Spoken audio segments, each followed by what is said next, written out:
Hello, ladies and gentlemen, and welcome to grecochess, the YouTube channel of chess.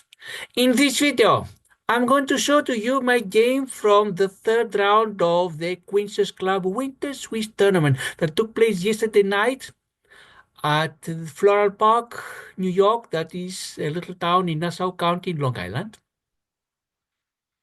But we'll start first by explaining to you the details of the tournament. And let me share the screen with you. Let's hope I share this time the correct screen. And here we are. It's called the QCC Winter Swiss Tournament, Queen's Chess Club Winter Swiss.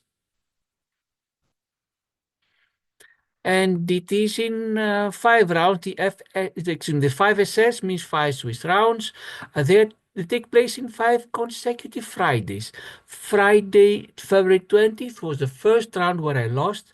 27th of February was the second round where I won. And in this video, I'm going to show to you the game from March 6th, the third round.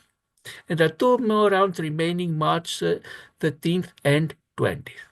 The time control. You see here, it is G90 D5. What does this mean? It means that when the game starts, players have 90 minutes, 1.5 hours on their clocks, on the chess clocks. Of course, these are not regular clocks.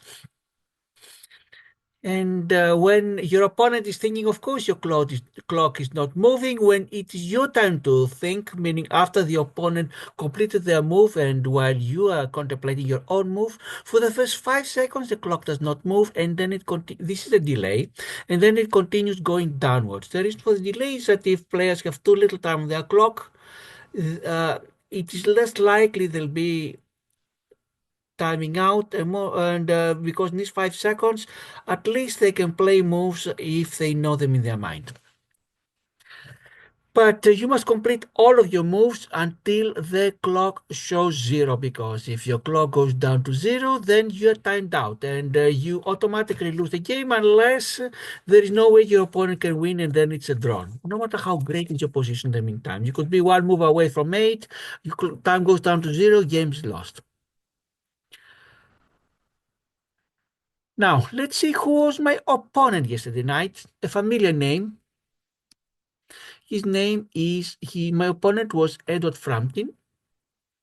You may remember him because on December 12th, I also faced him, and at that time I won the game, and it was the highest rated opponent I have ever defeated. His rating is 2000, as you see here. And he's a national master. And just compare this with my poor rating of, even now that went up a little bit, it's 1656, meaning there is a differential of 344 points, which makes him the favorite. But after defeating him last December, what would happen now? I wanted to prove that my win in December was not a fluke. In addition, if I lost or even if I drew yesterday night, this would mean that I'm going down, because if the same person I'm defeating December and I cannot win in March, what does it mean? 3 wasted months. But let's go to the chessboard of chess.com and see what happens. The analysis board. I'm holding in my hands the score sheet from yesterday night, and I'm going to copy the moves one by one for hopefully copy them correctly. And after every move, the computer is going to evaluate the position. What does evaluate mean? It is going to show who was ahead, meaning it's going to throw a number. If the number is positive, white is doing better. If number is negative, black is doing better. And if the number is 1.0 minus 1.0, it means the advantage is as if there was just 1 pawn material advantage and nothing else. And it's going to show multiples of 1, and even going until the second decimal, what is called the centipawn. Computer will also say which move would have been the best, what are the 5 top options for the other player whose turn is to come, and also is going to make a comment about the move, a symbolic comment. In the beginning, you have a little book, meaning opening theory, and then you may have anything from 2 exclamation points, that is brilliant, to 1 exclamation point, it's great. A star means the best move. Thumbs up means great. move, except it's an excellent. I always confuse these two. It can be a check mark, means a good move, or on the other side, it can be question mark followed by exclamation point. This means inaccuracy. Question mark is mistake, and two question marks a blunder. And let's start the game. I get the white pieces, and Edward get the black. And I start by sending my pawn to e4. This is Tana's first move. Just to repeat briefly, the usual first move for white is pawn to e4. He also pawn to d4. English opening, pawn to c4. Ready, pawn to f3. Or pawn to g3 to prepare fianchetto if you want to surprise your opponent, but also book, but a little bit less popular, is pawn goes to b3. Knight goes to c3, or you may want to move perhaps your pawn to e3, and sometimes even your pawn to a3. And we start. Pawn goes to e4 for me. I start with the white. And Edward now has the following choices. The most popular is the Sicilian. Also, you have the symmetric, the French, the Scandinavian, or the Alekhine. And Edward goes with the Pirc defense, pawn to d6. You see, here it says the Pirc defense. Most openings have names either of famous chess players or of locations. Some of them have funny names like the fried liver or the hippopotamus or the dragon. We're going for the Pirc this time. Next move myself, another theoretical, occupy the center with 2 pawns, pawn to d4. And Edward sends his knight to f6, control 2 crucial central squares, d5, e4. My knight to c3, again control the same squares. Pawn to g6 for Edward to prepare the fianchetto. Bishop go to g7. And I want to develop my knight goes to f3. Bishop goes to g7, completes a fianchetto. And so his bishop is controlling the entire long diagonal that goes from a1 to h8. Of course, now it is covered with pieces and pawns, but in the future, if you can have your bishop on long diagonals, open long diagonals, that's going to be wonderful. It's not winning the game. When I say wonderful, it's just one out of the many strategic advantages you can have. And if you have enough of these little advantages, then you have a good chance to win the game. Let's continue. Now I want to develop my bishop on f1, where b5 check is blocked by the pawn on c6. c4 is unprotected. d3 leaves the pawn on d4 unprotected. And so I decide to send my pawn to e2. Short castling for Edward, and at this point we completed the first 5 moves, all of them book, and I have a small advantage of 0.44. And this is just due to the fact that I started first, doesn't mean really too much. Everything until now is theory, meaning it has been analyzed in opening theory books, analyzed by computers, played repeatedly by players, nothing new. That's what it means. Short castling for me, and pawn to c6 for Edward. When he played it, I was thinking, what does he want? Yes, he also controls d5 square. And just to tell you, when my opponent is thinking for a very long time, and after I try to guess their next move and make my own plans, if there is still time remaining, I count how many times the 4 central squares are occupied. Let me mark them. Not occupied, I'm sorry. They are controlled by both mine and my opponent's pieces. And if you have better control than your opponent, it could be, not always, it is a small advantage. But of course, you never play with only criteria to exert more pressure at the center. This is one of the main criteria. What good is it to have great control of the center if you're going to sacrifice your queen? Now, my pawn goes to h3. Why? Because I don't want the knight to land on g4. Well, the bishop could come here, but the knight on f3 is not pinned because of my bishop. But my next plan, what I want to do is place my bishop to e3, queen to d2, bishop to h6, and exchange the bishop. Why? Because once the black moves the pawn to g6, the pawn on g7 protects the king, and if the kings are exchanged, then black has a problem in the dark colored squares. But if I immediately move my knight to e3 before the pawn goes here, knight goes to g4 and then attacks my knight. Queen, and now my question after I saw the move to c6 for Edward is, does he have any idea, in addition to controlling d5, does he have any idea with his queen on d8? He can move to a5, b6, and c5. If it goes to b6, it exerts pressure on my pawn on b2, basically telling my bishop, if you leave c1, your pawn may be in danger. But sometimes the b2 pawn is what's called a poisonous one, so I may want to trick him, place my bishop on d2. He places queen on b. Let's see, what can he do? Queen goes b6, bishop goes to d2, queen goes to b2, rook goes to b1, and queen has to go who knows where. And in this case, I don't think it would give me an advantage. In other cases, you can even win the opponent's queen like that. But instead of b6, Edward sends his queen to c7. Why? Some pressure on h2, and if knight could safely go to g4 and my knight would disappear from f3, there is a possibility of checkmate on h2. Of course, many steps have to happen in the meantime, but why not start thinking of it and forcing me to make some compromises to avoid the scenario. Compromise the sense that pieces that I would otherwise want to move elsewhere, now I have to keep them there. My bishop now goes to e3, my initial plan. And Edward sends his pawn to e5.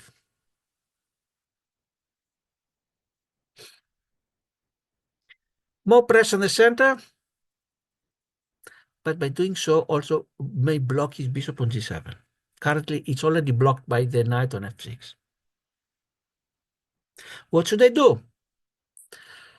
It's very tempting to take the pawn on e5, but I saw that I'm safe if I don't take it, because if they take my pawn on d4, I can take, for example, with my knight, or even the bishop and the queen. But queen and bishop are planning to play here on h6, so at least my knight will take it. So I'm not in grave danger. And in the past, I've lost 2 games, and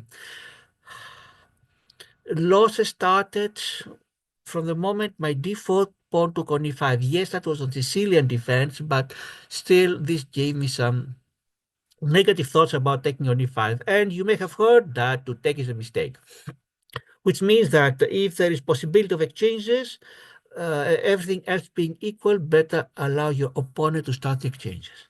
Instead, my queen goes to d2 to prepare the exchanges on h6.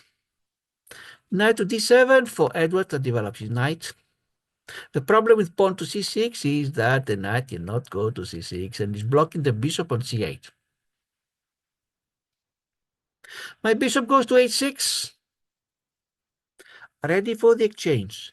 And what Edward is saying, it's now or never. The famous song, It's Now or Never. I'm not going to sing it, but what he's saying, that if I don't take the bishop now, then his bishop goes to h8 and he saves it. Before he couldn't do it, he couldn't send his bishop to h8. Think of it. If now he sends his bishop to h8, I win the exchange. But now, after he does it, if I don't take the bishop now, bishop goes to h8. And we completed 10 moves. What is the score? I'm leading by 0.21.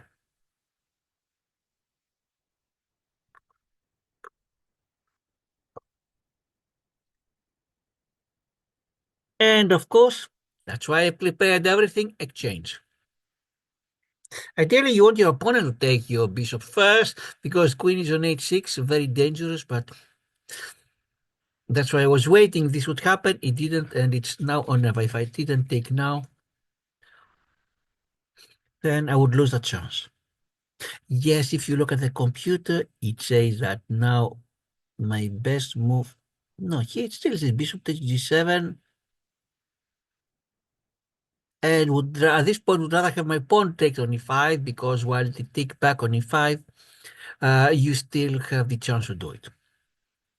But now the exchange is done. And now I was afraid of my pawn on e4. What is the fear? It's attacked once by the knight. protected once by my knight, but if we have exchanges on d4, then it's going to be attacked the second time by the rook and defended only once. That is why, to make sure it's well defended, bishop goes to d3. And of course, Edward wants his bishop on c8 to be more free than what it's now, and frees the bishop by sending the knight to f8.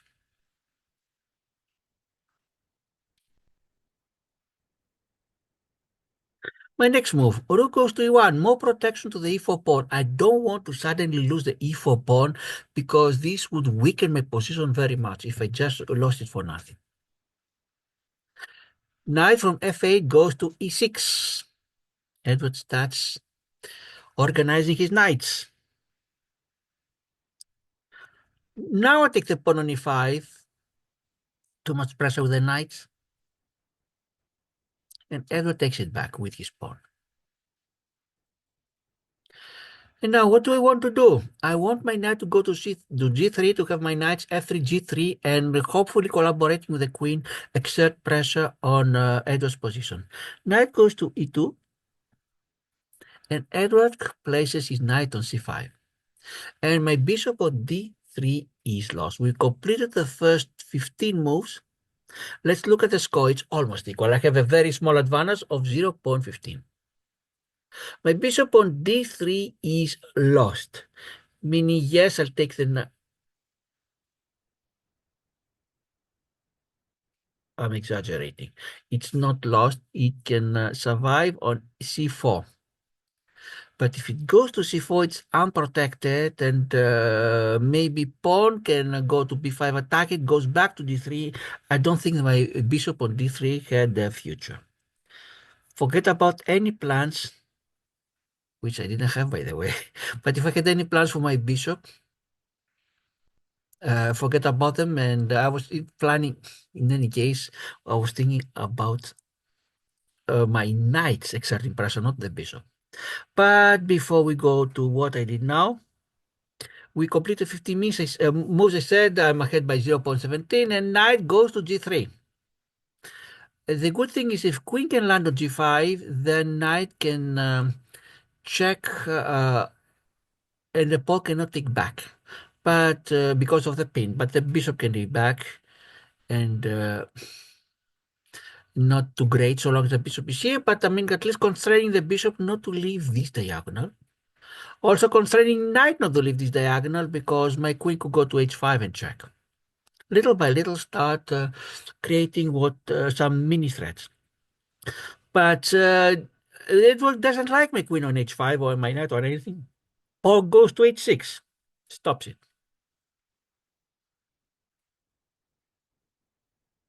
My queen goes to c3. Attacking the knights. And also now that there is no dog-colored bishop on this diagonal after this exchange, I have my queen on this diagonal. Of course, currently you have the pawn e5, knight f6 to block it, but who knows? But first, Edward needs to save his knight. Then he decides the best way to do so is take my bishop. Because for him, it's now or never, because my bishop can go e2 or f1 otherwise. So he takes the bishop. And how can I take it back? Now, there are only two moves to consider, either with a pawn or with a queen. I want to keep the queen on this long diagonal, but on the other side, pawn to d3 means I have a backward pawn. What does this mean? It means that my pawn on d3 cannot be protected by other pawns for now. Yes, in the future, if it can go to d4, d5, it's not backward. But currently, the e pawn is too far ahead. Too far ahead. Is one pawn in front. E4 cannot go back and protect. There is no c pawn. And so it is a decision. Now, what does this mean, a backward pawn? In the middle of the game now, it means very little.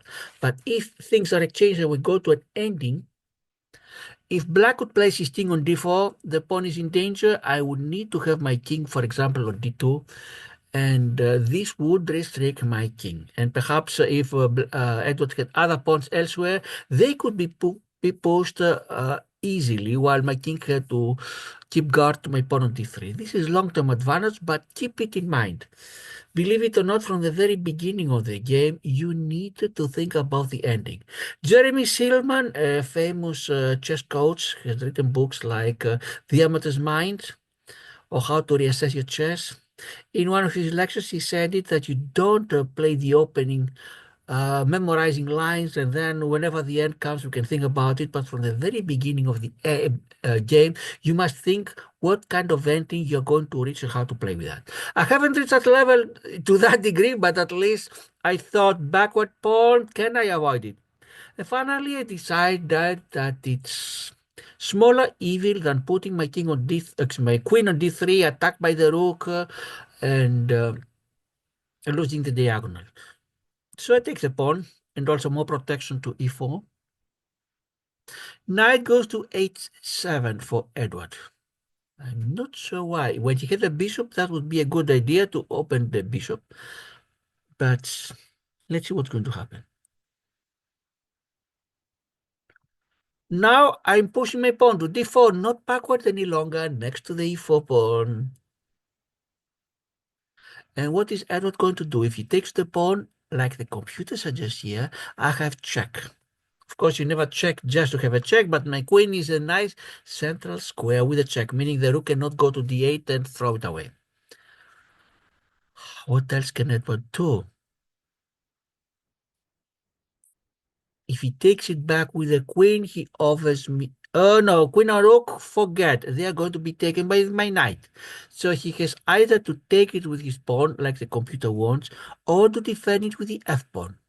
And I expected him, and I believed then that his best move was to move the pawn from f7 to f6, and that's what he did. Inaccuracies is a computer, and then I went to my plan, I exchange. Why to exchange? At that time, I didn't even think of it in concrete terms, but I felt something was good. But now I can see it in the analysis that by doing so, Edward has an isolated pawn on e5, meaning a pawn that has no pawns on the d or f files to protect it. Currently, it's protected by queen and rook. It's attacked twice by my knight and my queen, protected twice by his queen and his rook. But this means that his queen and rook are frozen to protect it. And if I can find another way to attack it, for example, if my knight goes to d3, but it will need 4 moves to do it. But at least the possibility is there that I could win that pawn. We finished 20 moves. What is the score? After these pawn exchanges, before that, here my advantage was 135. And now my advantage becomes much larger, 1.9 after 20 moves. So it seems game is going my way. Let's see.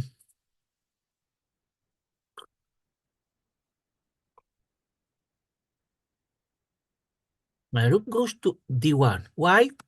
The file, the d file, d1 to d8 is completely open.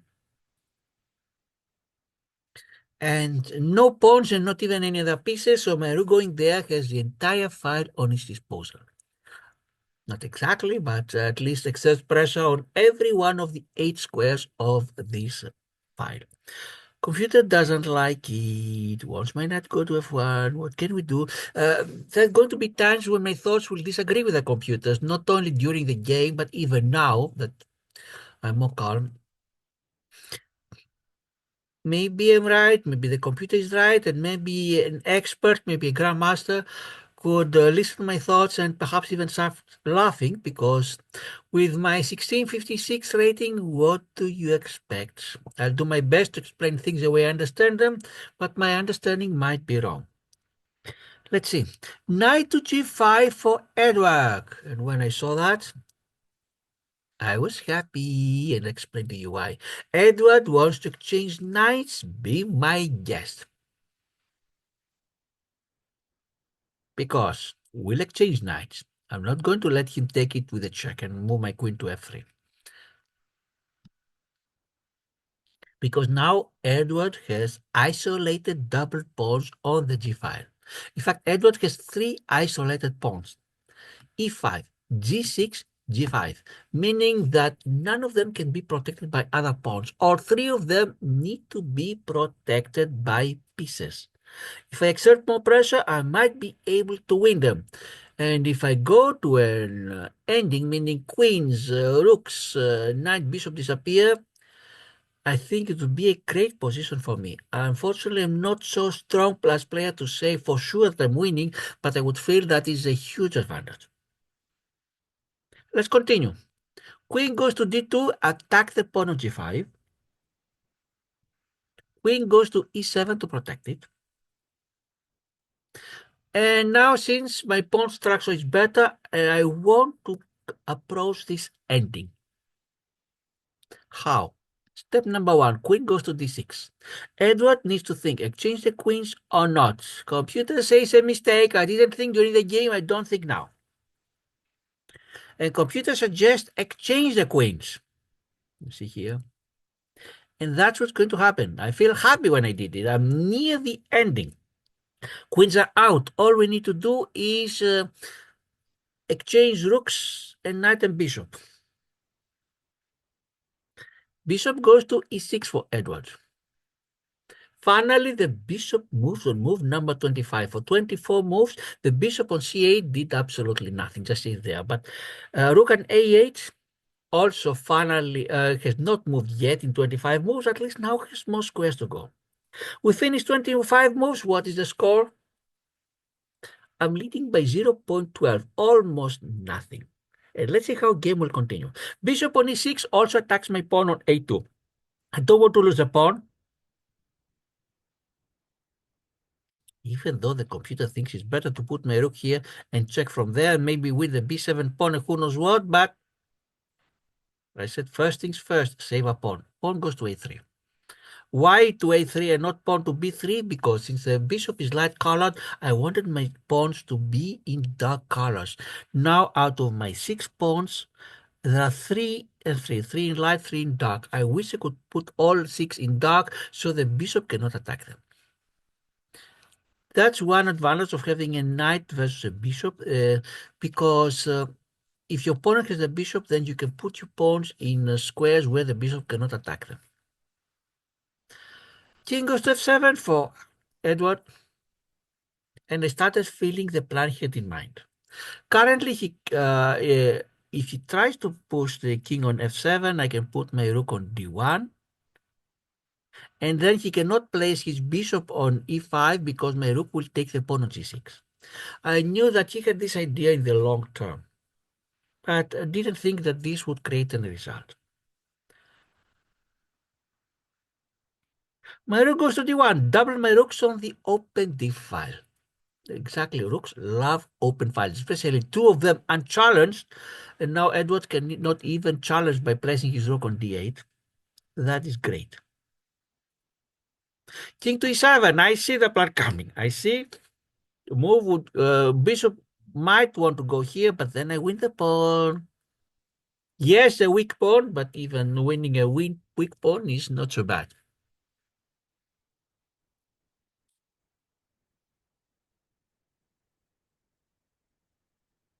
And Edward is going to move his rook to g8. No, I have not moved yet. Before that, it's my turn to move, and I don't want my rook to be in a light-colored square because of the bishop, not to be attacked by the bishop. And of course, if he places bishop on b3, I'm not going to let him take the my rook, but I don't want to waste a move at that time. Do it now. And now Edward places his rook on g8. I should have seen the warning sign, but I didn't. I was thinking, why did he do it? And my pawn goes to f3.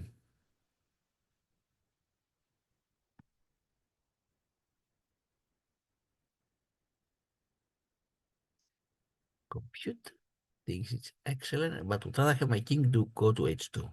I didn't see it coming, and neither did Edward, that pushed his pawn to a5. Taking a little bit more space. Not bad idea, but yes, you get a little bit more space. You give more freedom to your rook on a8, but the pawn on a5 has very little protection. And my knight goes to e2. I wanted to make my knight as active as possible. On g3, not so much of a future because f5 and h5 are controlled by the g6 square. And then I got a shock. Bishop goes to d5. Imagine here, the computer doesn't have bishop going to d5 among the top moves, believe it or not. But when I saw the move, I really thought I lost the game. Computer thinks it's brilliant. Why? Because until now, my rooks d2 and d6 could protect each other. And until the rook went to g8, he couldn't play it because I would win the pawn on g6. But now my rook on d6 is lost. So Edward sacrifices his bishop in order to win my rook. That is why it is brilliant. It's even more brilliant for the computer that before couldn't even locate it among the top 5 moves of black.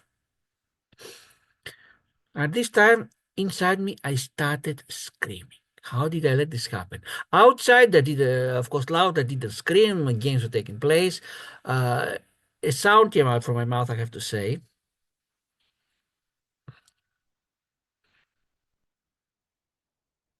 But I tried to recover. I said, look, okay, we made a mistake. Things are bad. I'm losing, but there's still game to be played. What can I do? Minimize damage. Yes, I lose a rook, but what can I take in exchange? I can take bishop and pawn. Minimize damage. If I knew that the evaluation was 0.00, I wouldn't have felt so bad. But I really thought that now, unless my opponent makes mistakes, I'm lost. But how to minimize damage and how to provoke my opponent to make mistakes? First of all, minimize damage by rook takes bishop, pawn takes rook, and now I'm going to win a pawn. How? I have two choices, with a pawn or with a rook. If you do it with a pawn, look, my pawn becomes isolated, no pawns on c and d to protect it, and also I destroy the wonderful chain I had from e3, from e4 to g2. One of the small advantages you can have in chess is have some great pawn change because the opponent can only attack them on the base. While if it was on d5, the opponent could attack it with the rooks, with the king, and I would need to use my own pieces to protect it. So that's why, in addition, on d5, my rook attacks the pawn on e5. Of course, it can be defended, but Edward will waste a move just to defend it. Yes, he wastes his move with the king going to e6. Now, let's activate my knight. Now I have to calm down myself and forget about the mistake I made losing the rook. Material, yes, you see Edward has a +1 because it's in exchange for a pawn. But let's see what is the position. Yes, I have a knight for a rook, but I have better pawn structure, one extra pawn and better 6 versus 5 and better pawn structure. Although I have one more pawn, I have 2 islands. This is the one. And this is the other one. Well, Edward has 3 islands. 1, 2, and 3. My pawns don't really have weaknesses. In fact, the 4 of them are the 2 of them protect each other here, and the 4 also each other. While Edward's pawns, 3 of his 5 are isolated. Also, my knight, yes, it's less valuable than a rook most of the times, but it can create fox when you least expect it. All I need is to wait one moment where Edward will do something careless. Let's see. My knight goes to c3, advancing the knight near the center. Rook to a6. Knight goes to a4 and threatening the fork on c5. So Edward stops it by pushing the pawn to b6. Yes, he stops the fork, but limits his rook on a6, can only go backwards. So this is how you may want to create small advantages. Force your opponent to either lose something big or make a small concession. And when you start adding up all the small concessions, you may end up in a winning position. But will this happen now? Especially when I'm down in material. Let's see. My rook goes to b5, threatening the pawn on b6. One thing I had in my mind, and I need to share with you now, is that I should not exchange a pair of rooks under any circumstances, even if this gives me an extra pawn, because the free rook of Edward is going to go through my pawns and win most of them, and my knight can do nothing. It's a too slow piece. That is why if I was going to play now, I would take the pawn with my knight if I was going to take it, never with a rook. Even though it gives me an extra pawn, having a knight versus a rook is hopeless. Or at least almost hopeless. I was expecting Edward to place his rook on b8 to protect it. No, he plays to c8. Open fire, of course, Edward. And you may be wondering, what about the pawn on b6? That's what I was thinking. Can I grab it? If I take it with my rook, I'm stuck with my knight on the edge of the board versus a wonderful rook here, and my extra two pawns can do very little. Edward will eventually take them, and my knight is too far away from these double pawns. If I take it with my knight, what's happening? Rook goes to b8, and what about my knight? It's not safe anywhere. If the king was on f6 by mistake, then the knight would do a wonderful fork here. Or if it was in any other square where the knight could jump, like if it was on e7. Or on d6, but not on e6. That doesn't work. So Harry, don't start salivating about the pawn. At least not now. We finished 35 moves. What is the score? I'm leading by 0.35. That means almost nothing. What can I do since the pawn on b6? Postpone gratification, not now. Let's go for these weak pawns. Can my king grab them? King goes to h2. Rook goes to c6, adds more protection to the pawn. King goes to g3. We are approaching g5. Rook goes to d6.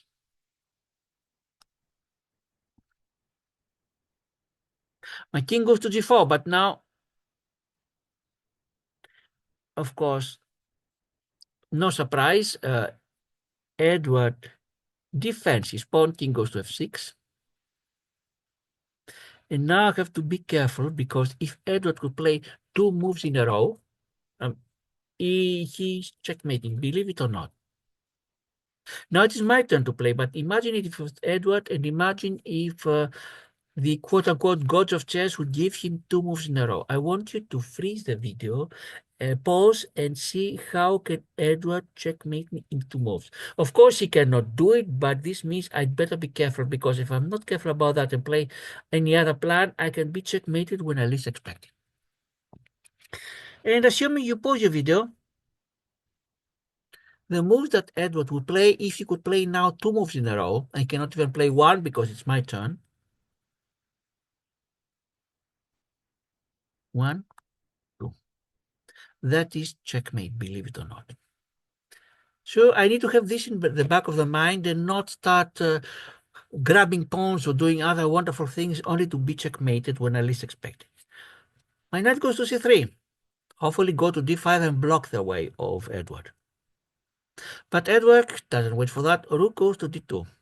And now, believe it or not, if he could play, he's checkmating me.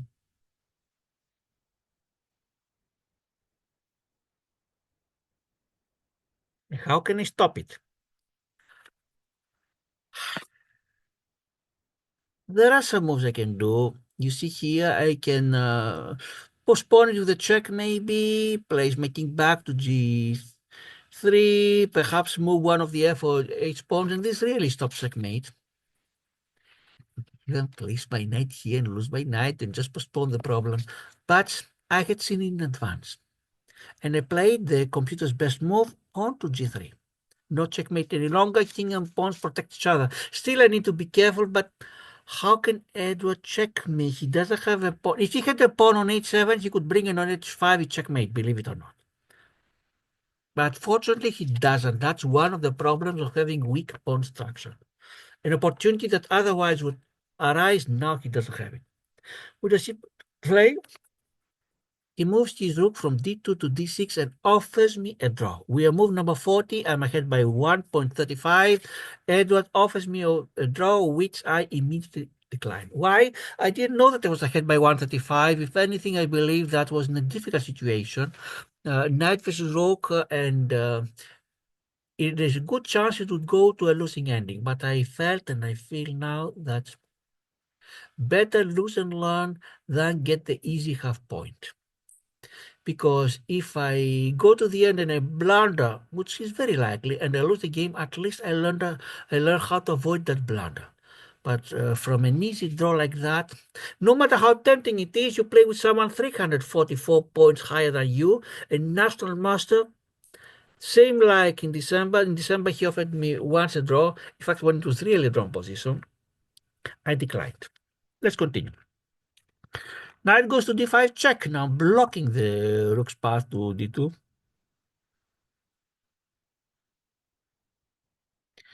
King goes to g7. And the computer says it is a blunder. You see the score suddenly jumped from 128 had he played king to f7 to 533 with the king to go to g7. And now I want you once again to pause the video and see what was wrong with this move of Edward.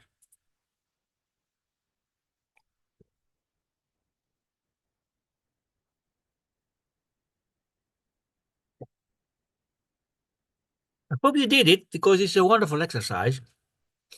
It would be the following. Knight goes to c7, attacks the rook on a6. Rook goes to a7, the only safe square. Knight goes to e8, check, and it is a fork, and I win the rook. And now the game could be over in two moves. But unfortunately, I was so much preoccupied of winning that pawn. Finally, my effort comes to fruition. My long plan finally brings results, and without thinking, grab the pawn. There is a saying: when you see a good move, try to find a better move. I wish I had acted, but when you play chess, your mind, your spirit, everything else is so much under stress, under strain that strange things happen. So I miss a chance to win the game, and even worse, immediately after, not immediately, a few seconds later, I saw what I had missed. I couldn't believe it. But I had to control myself. Second time, I needed to control myself. The first time was when I lost my rook. And now, knowing that I had a win in my pocket and unable to find a winning move or finding it a little bit too late, I had to calm down myself and say, look, the game goes on. I'm not losing. Of course, I didn't know. I was still ahead by 122, but I knew I wasn't completely lost. There was a lot to fight. Let's fight until the end, see what will happen. Unfortunately, we are humans. It's very easy to lose your cool, to let emotions overwhelm you, either when you made a move that uh, is a blunder. Now, if you make the blunder, although my move was not a blunder then, but okay, I thought it was a blunder. While your opponent is thinking, there is a chance your opponent may not see it. So don't resign. Don't give any expression that you blundered. Or like in one of the games I played in Parsipan, my opponent immediately whispered, I blundered. Try to keep a calm face. In fact, the only time you should ever show that you blunder is when you have a swindle and you want your opponent to fall the swindle and take the piece that you offer. But that's another story. That's about acting during a game of chess. But when your opponent sees the blunder, take advantage, still see how to fight back. One of the most extreme cases I had is there was a tournament in Virginia. I was driving for 8.5 hours, and once I arrived at my hotel, I only had 1.5 hours to check in and prepare myself for the first round of chess. I go to the board, and in 10 moves, I lose my queen, believe it or not, from the opening. And of course, I was feeling very bad. I drove all this distance just to lose my queen, but I said to myself, let's calm down, see what will happen. So I saw that yes, the queen is hopeless. I lost it. But as in exchange, I can take rook plus bishop, which still is bad for me, but at least it's not hopeless. At least there's a game to be fought. And I continued the game, and I started putting one swindle after another to my opponent, and he would see them, but he would spend lots of time to see them. And eventually he fell for two of them, and he resigned. So I started the tournament with one win, and I ended up winning all 5 games, first place. Of course, this was an under 1500 section, but thanks to my keeping the cool at the loss of the queen, I ended up not only winning the game, but the entire tournament. Here, I survived because still there's a lot of fight in the game, the loss of my rook. Now I have to constrain myself not to be overwhelmed by missing the chance to win the rook. Let's see what's going to happen. First of all, Edward sends his rook from a6 to a7, which means that the combination is not possible any longer. Of course, he was hoping if he would place his pawn to a4 or something like that, the combination would still work. Okay, too late. What can we do? Continue the game. Knight goes to c3. Rook goes to e7. Knight goes again to d5. I didn't know what to do with the knight. I knew I should try for a fork. Rook goes to e6. And now that I won the pawn on g5, let's go back with the king to protect my pawns on the third rank, f3, g3, h3. Inaccuracy is a computer. Well, that's not what I thought, and still now I think it's not so bad. What the computer wants me, push the pawn to a4. Of course I thought of it, protects my rook, but pawn on a4 is unprotected. Of course, later could move the pawn to b3 to protect it, but then my rook on b5 has very little freedom. So that's why I don't think that pawn to a4 may have been so good as the computer thinks. And what I think may be completely wrong, just to tell you, and some of you, if you're very high in chess ratings, may laugh at me and see how come I think like that. At this point, Edward sends his rook to c6. Open file. Wonderful for Edward to have under his entire control all these c5. We completed 45 moves. What is the score? I'm leading by 0.81. This means very, very little. My knight goes to e3. I'm trying to find how to move right and left the knight to get another opportunity like the one I missed before. And Edward sends his rook on c5. Good idea. He offers me to trade rooks, which I'm not going to do, even if the computer thinks the second best possible move. Why? Because the moment I'm left with a knight versus a rook, even with two extra pawns, and even if the b6 pawn becomes isolated together with a5, what is Edward going to do? Move his rook all over the board, winning as many of my pawns as he can, which basically means most of them. The king may save one or two, but that's it. Well, my poor knight will be too slow to go around, and if his rook and king are far from each other, the chances for a fork are extremely small. He places king on h8, his rook can go anywhere else over the board, almost 3/4 of the board at least, with no chance for me having such a fork. And that's why rook goes to b3.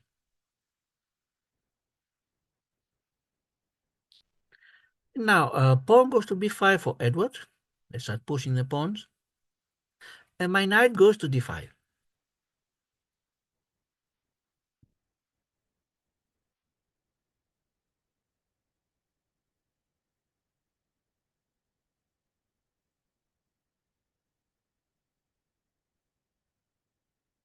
And his rook goes to d6.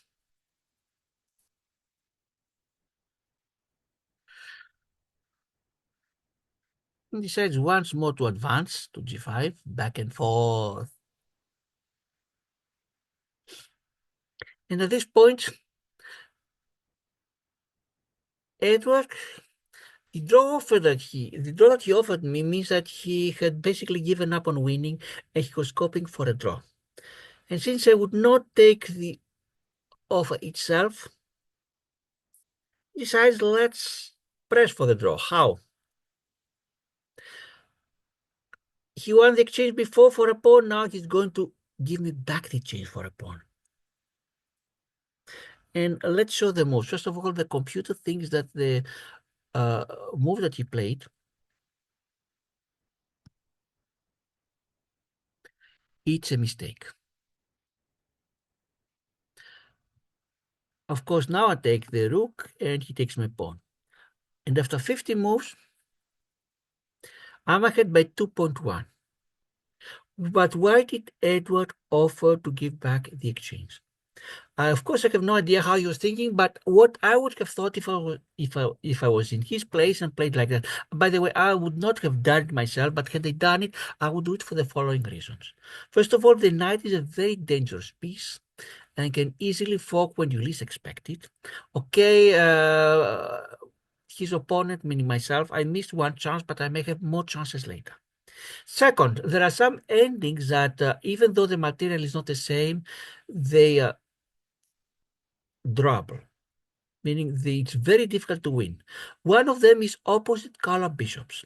If one side has bishop on light colors and the other on dark colors, the one side may have two extra pawns and still unable to win because the bishop of the defending side can stop the passed pawns, and the bishop of the attacking side cannot help. And another one is the rook endings. Viktor Kosnoy, who was one of the greatest players and once he was the finalist for the World Championship, he said, I believe tongue-in-cheek and with lots of exaggeration, that all rook endings are drawing.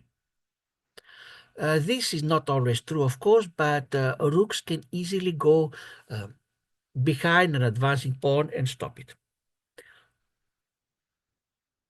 And many times, if one side has a rook and a pawn and the other only a rook, it's very difficult for the side with the pawn to win. You need to have special positions and still be very good in uh, what's called in not in strategy, in organizing your game to win it, even if theoretically it's one. But let's see what's happening. So maybe that is what Edward was hoping, that with rook endings it would be a draw. On my side, if I could exchange the rooks, still I'm not winning. I don't have yet a passed pawn, but I had a nice position. But still we're in a case where, although I have an extra pawn, look at it, I have 5 versus 4, and although I have better pawn structure, 2 islands versus 3, I don't yet have a passed pawn. So maybe it's drawable, but let's see what happens. My king goes again to g4 to protect the 3 pawns. Rook goes to d4 check. What can I do? I was scared to send my pawn to g5 because my king has nowhere to go. Yes, there is nobody to check the king there. There was a pawn on f7, could go to f6 and it's mate, or to h7.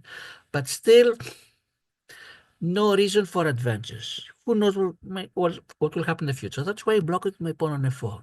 Unfortunately, I'm not mistakes the computer.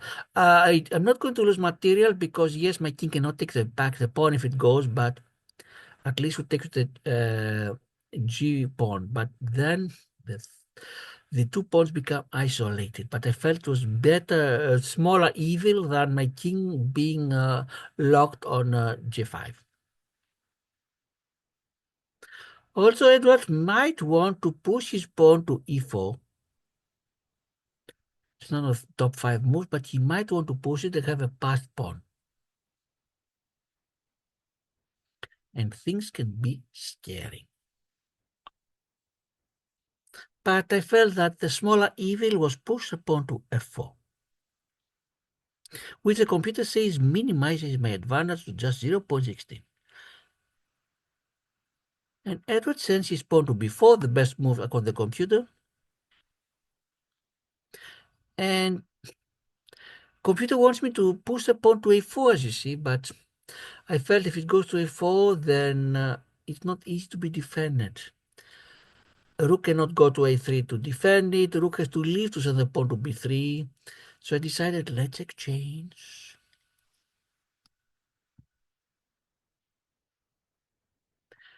And now, the best move for Edward, the computer says, and I understand why, and during the game, I really thought he would do it, and I was afraid. Pawn goes to a4, because then my rook has to leave. Not too many squares to go. It has c3, e3, f3. Basically, 3 squares it can only go. 1, 2, 3. In the meantime, the Edward's rook will take my pawn on b4. My rook will have to go down the second rank to protect my b2 pawn, and things really start becoming scary. But I felt a lot of relief when Edward took back with his pawn, the second best move.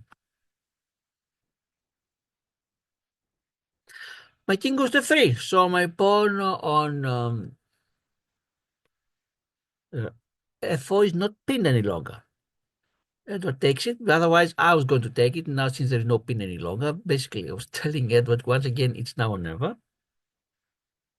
I take it back with my pawn, and yes, I'm still a pawn ahead, but things don't look too nice for me. Yes, it's almost impossible for me to lose, but none of my pawns is passed. The g6 pawn can stop both the f4 and the h3 pawn.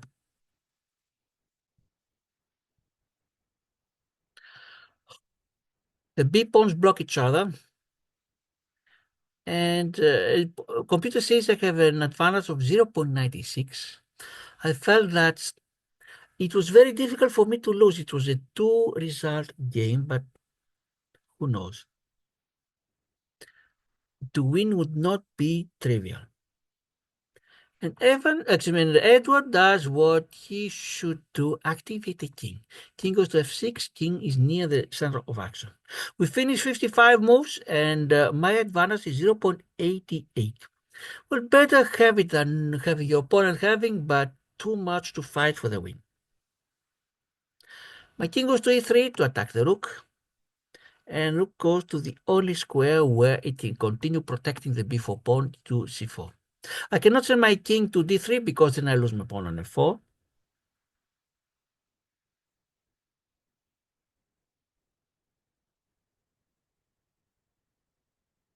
My rook goes to d3 now. What I want to do, great moves the computer didn't lose. Great, I felt was okay, decent move. Because if my rook goes to d4, I'm offering exchange, and he must exchange, otherwise his b4 pawn is lost. That's what I was thinking at that time. And also, my pawn at f4 is safe. What does Edward do? He pushes his pawn from g6 to g5, and for the second time, he offers me draw. Which again I declined. A computer says it's a blunder, and I didn't expect to be a blunder, at least a mistake. I would see what is the problem with this move. And what would you play if you're white? In fact, the answer is very easy, but it's not so easy to see why it is such a great move.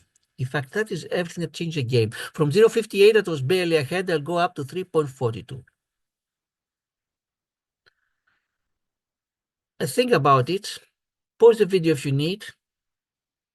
And I think you would not be surprised if I told you that I took the pawn on g5. But why this is such a great move?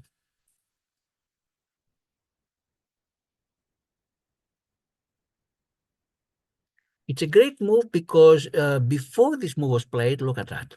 The g6 pawn was stopping both the f4 and the h3 pawns. But after this exchange, the f pawn is gone.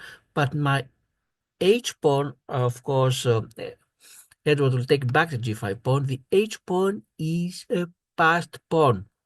May not seem to have that much future, because the king and the rook are near it, but the passed pawn is nice to have. And at this point, you're going to see that until now, this part of the computer said explore. And if I hit it, it would only explore what might happen, all of these things, and so on. But I'm going to go back to analysis. The moment I play that is table base. Why? Because now, totally, there are 7 pieces of pawns in the game. Let's count them. 1, 2, 3, 4, 5, 6, 7. And at this point, the game has been solved, meaning there are programs. In a previous video, I explained exactly how they work. uh, that can tell you exactly what is happening, who's going to win with 100% certainty. And we're going to hit now the button table base, and it's going to say what? White wins. I win if I play one of the 1, 2, 3, 4, 5, 6, 7, 8, 9, 10 moves. I draw if I play one of these 4, and I lose if I play one of these 2, meaning out of my 16 moves, 10 win, because 1 is all I need, 4 draw and 2 lose.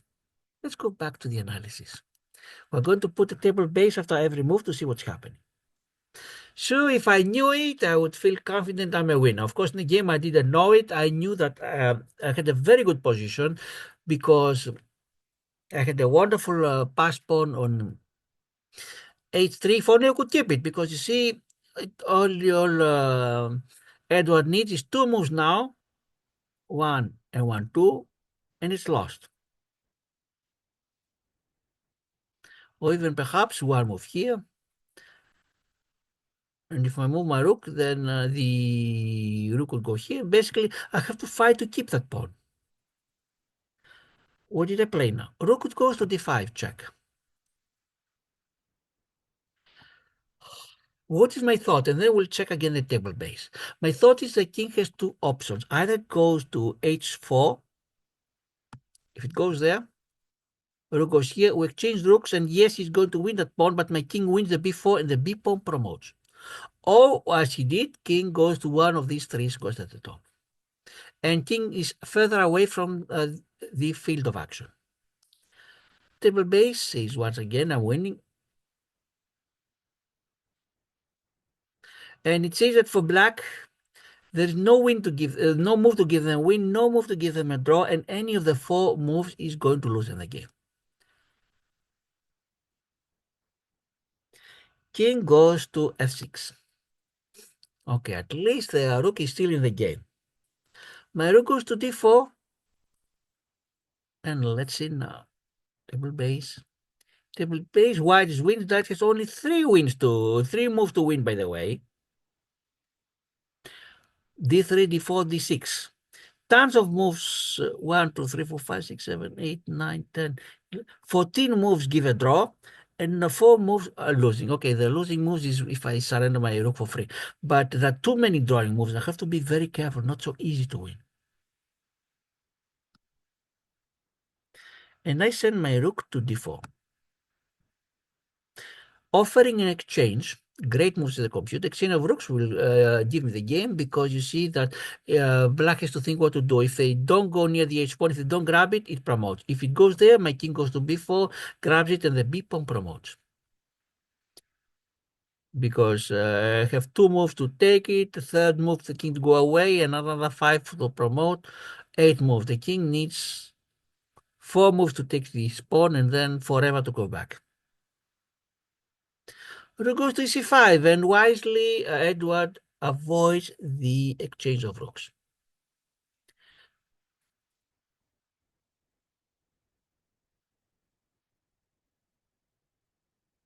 After my move, what the base says again that every move loses for black, so no need to do it for black. Every move will be a losing one. And now I have tons of moves that give me the game. 1, 2, 3, 4, 5, 6, 7. 1, 2, 3, 4, 5, 6, 7, 8, 9, 10, 11, 12, 13, 14, 15, 16. 17 moves give me the game, 3 draw and 2 lose. It's much easier for me now.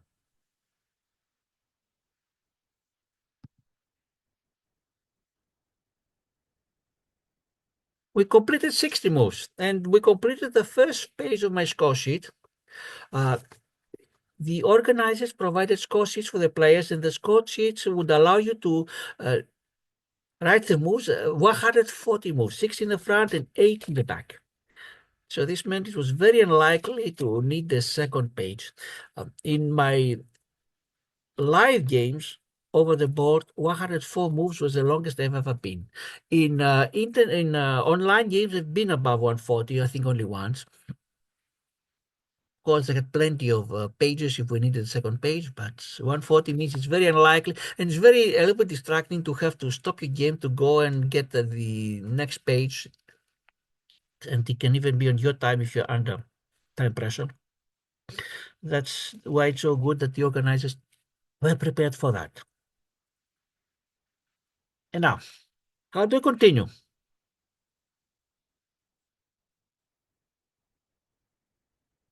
Table base. So again, most moves are winning for me. Analysis shows I'm ahead by 423. My pawn goes to h4. Again, table base shows that all of black's moves are losing.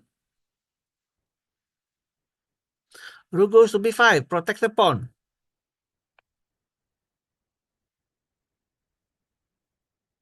Because if king can stop the h-pawn, ideally take it, but at least stop it, and the rook can stop my b-pawn, the rook and the b4, the Edward might be able to get a draw. Table base shows that most of my moves are winning.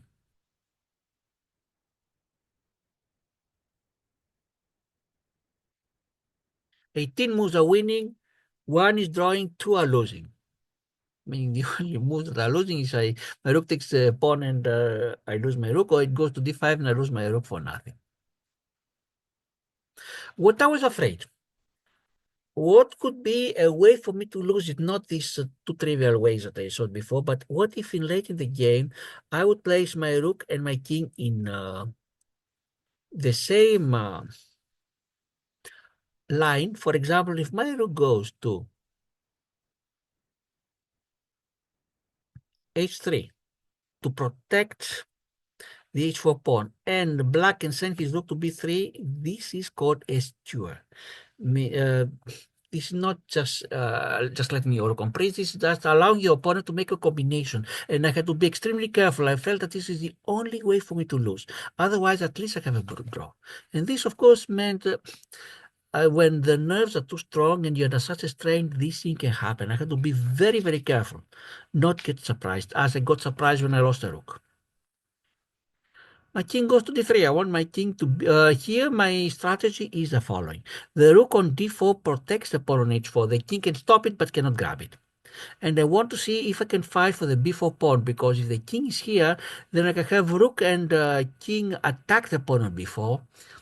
And whether black exchanges the rooks or moves his rook away, my chances, especially if he exchanges rooks, I'm sure to win. If he moves his rook to save it, my chances are extremely good.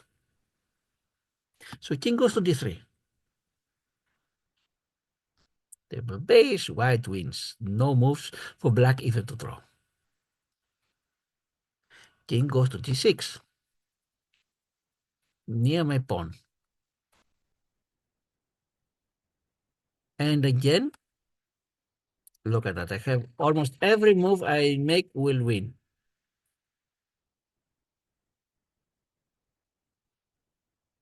15 moves that will give me the game, and the only moves that can lose is if I take the pawn, foolish take the pawn, or put my rook on d5.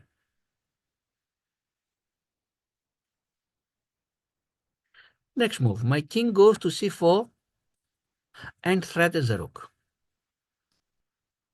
Table base once again, no moves for black to save them.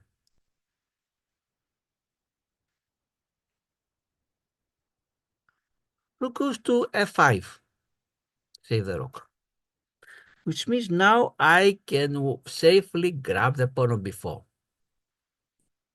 Table base once again. Oh, the only move that will not win me the game and will lose it if rook goes to f4. It can even randomly play moves with a good chance of hitting winning moves. King goes to h5. You see, every choice for black is losing.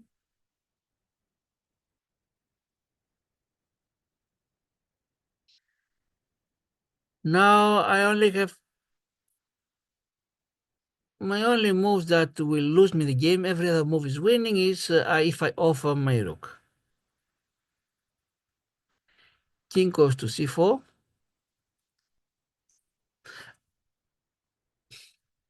Rook goes to f1. We finished 65 moves, and let's go to the analysis. Of course, I'm winning. You see that I have more than 10 wins, 10 moves to win me the game, to give me the game, and only 3 to lose, and 3 too obvious. Even if somehow Edward could place his rook on a4 to check, still at most we exchange rooks. While if my rook, okay, was far away, it's another story. We finished 65 moves, and although the table base says I'm completely winning, the analysis shows that I'm ahead by 5.51. And then, of course, myself, I knew neither of these two, but I knew that I was winning. I only had to be very, very careful. What do I do now? Pawn goes to b4, start pushing the pawn.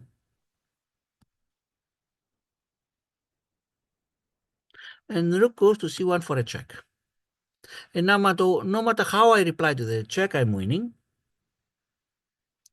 King goes to b5. Rook goes to c8.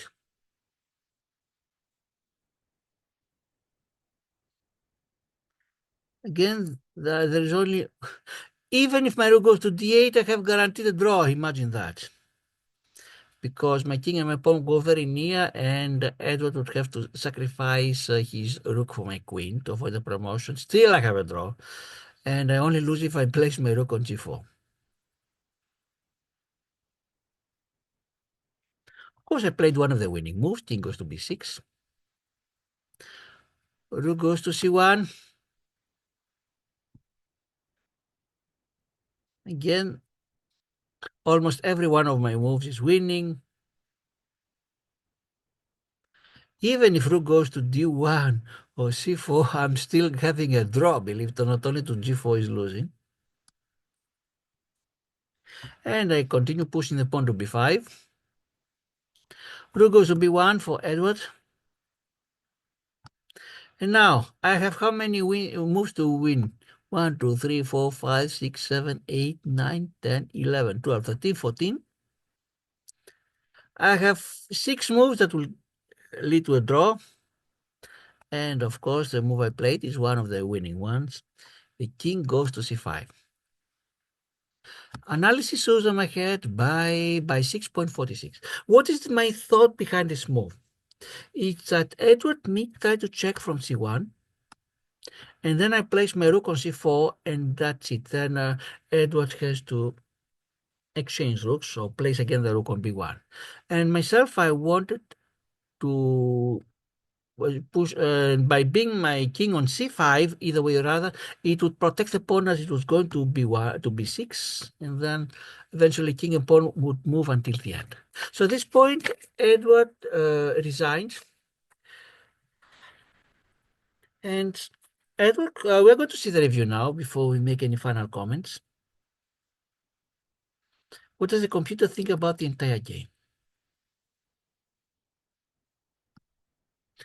He thinks that I had 86.9 accuracy, Edward had 82.9.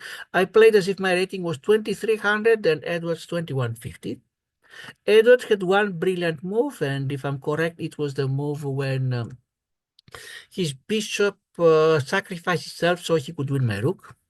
I had 3 great moves, 7 book each of us, best 26 versus 19 for me, excellent 13 versus 12 for Edward, good 17 versus 10 for Edward, inaccuracies 5 each of us, mistakes 4 for me, 2 for Edward, misses 3 for me, 2 for Edward, and Edward had 3 blunders. I think the one was the one I didn't take advantage when he gave me the chance to win his rook on move 42. Another one was when he exchanged the G pawns. That made the H pawn passed. I'm not sure which was the other one. And this guaranteed that I had 2 wins and 1 loss in the tournament. I won games 2 and 3. I lost game 1. Edward, of course, played a very good game. He gave me a lot of pressure, played a lot of good moves. Just a few mistakes here and there cost him the game, and I had to struggle very hard. I had myself to overcome 2 difficult psychological moments. One when I lost my rook, and once when I noticed a moment too late that I missed a chance to win the rook. Lessons to learn: endgame strategy with rooks. How to play correctly and accurately. It's not easy at all. It's easy once you see the game as it's played, but during the game it's difficult to find all these moves.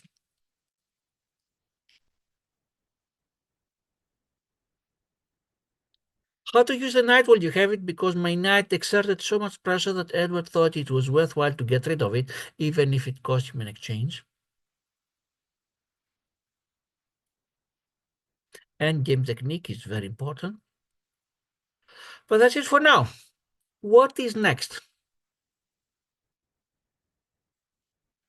Next, I'm continuing facing the bots. The next one on the list is Jonas with the I am having the black and Jonas has the white. If you've seen here, out of the total of 20 bots, we got rid of the first 7 and Jonas the 8. I beat Jonas with the white pieces, but as time goes on and Jonas has a rating of 1700, my wins are not so easy, and I lose quite a lot before I win. To defeat Jonas with the black, actually, when I had the white and Jonas the black, I lost the first game, won the second. The previous Arthur from Wales, another 1700. I totally had 2 wins and 3 losses. Let's see what will happen. Jonas, when I face him, me having the black. Then it's Isla from Australia, another 1700. And then we go to the 1800 bots, 1900, 2000. And finally, 2 of 2100. Let's see how far can we go with these bots. I've reached a point where I really need to play my very best to win. But ladies and gentlemen, that's it about this video and the game I played for the third round of the Winter Swiss of the Queen's Chess Club. I'm glad they ended up with a win.